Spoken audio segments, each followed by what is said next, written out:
consciência e peço a absolvição.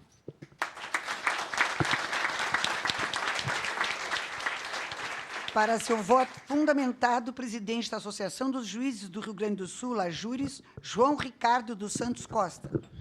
Senhora juíza-presidente, Mara Laguercio, senhores companheiros desse banco de jurados, eu gostaria de expressar meu voto dividir meu voto em dois tópicos. Um em relação à legitimidade do Estado americano de realizar um julgamento desses 5 homens, e o outro em relação à condição e à legitimidade do Estado cubano de defender a opção que seu povo elegeu como um modelo para viver dentro de seu território.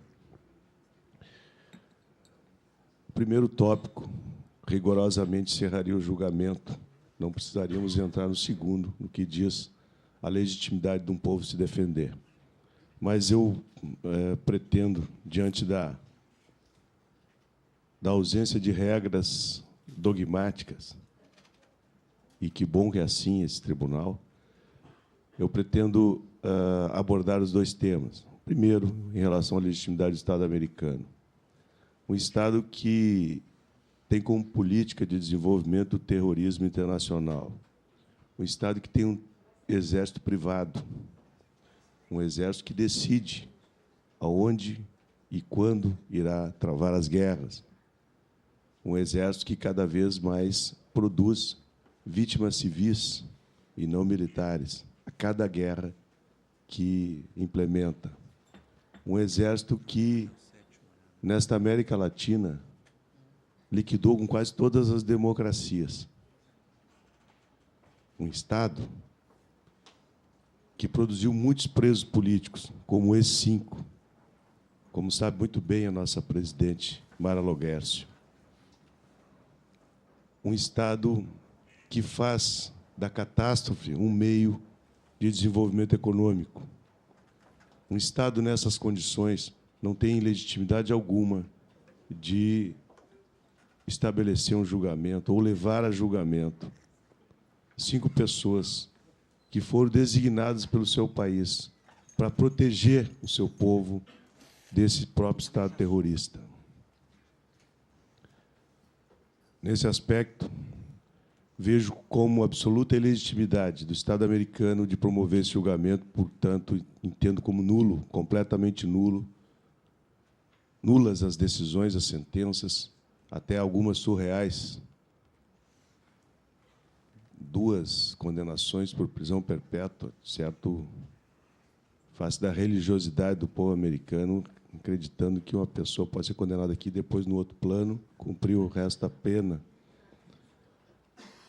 O segundo aspecto desse julgamento é a evidente situação de legítima defesa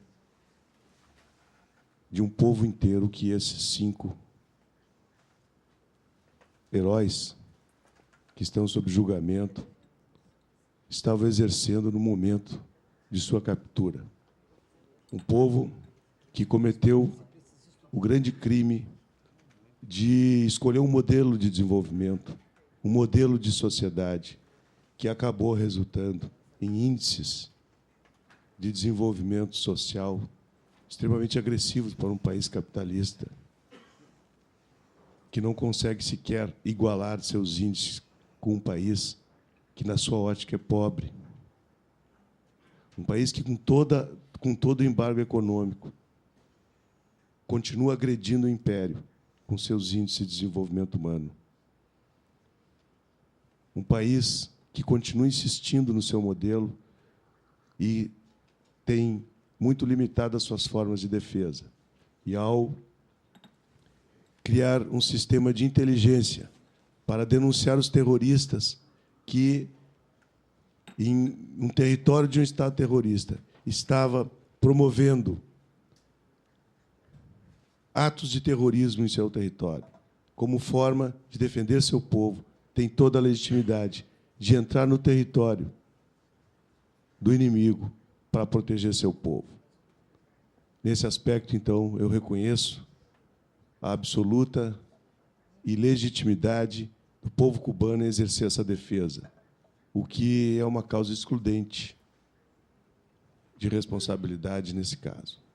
Então, eu encaminho a minha decisão, juíza presidente, no sentido de, primeiro, anular o julgamento pela falta de legitimidade do Estado americano de promovê-lo e, em segundo momento, absolver os 5 por estarem exercendo o direito de defesa do seu povo. Obrigado.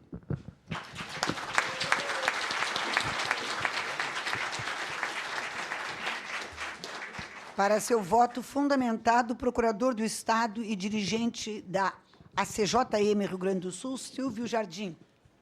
Boa noite, senhora presidente, meus colegas de júri, aqui presentes. Eu, como cidadão norte-americano desse júri, me nego a ratificar no meu voto, que vou proferir com convicção pessoal, a ferocidade com que o meu país tem se relacionado com o mundo. A ferocidade com que o meu país tem se relacionado com a República Popular de Cuba há quase 50 anos. Se alguma agressão efetivamente houve ao longo dessa história, foi quando tentamos invadir a Baía dos Porcos e de lá fomos rechaçados. O único ato concreto de agressão que houve até agora, nesse momento, foi de autodefesa da República de Cuba em relação ao ataque que perpetuamos em relação àquele país. Me nego também, como cidadão norte-americano, a compactuar com a omissão sistemática de afastar do território do meu país terroristas que há décadas operam em Miami, sobre os quais pesam suspeitas concretas, inclusive de terem conspirado para assassinar um presidente do meu país, foi John Kennedy. Me nego a compactuar com uma decisão de um tribunal viciado, sujeito a todo tipo de pressão, com ameaças a jurados, um processo viciado num princípio básico, fundamental, que é contraditório para a defesa, porque não teve acesso a documentos, conforme a defesa comprovou. Me nego terminantemente a permitir que o meu país continue, por intermédio de terroristas, perpetuando tentativas de assassinato a um presidente de uma república soberana, 637 no total. Me nego terminantemente a corroborar uma situação de omissão, como disse, em que um país precisa lançar mão de encaminhar 5 cidadãos para o meu território, do meu país, para que as agressões cessem, porque não consigo ver, na ação concreta dos órgãos de governo de segurança do meu país, medidas para coibir atos de terrorismo em relação a outros países, como é nesse caso. Não é possível que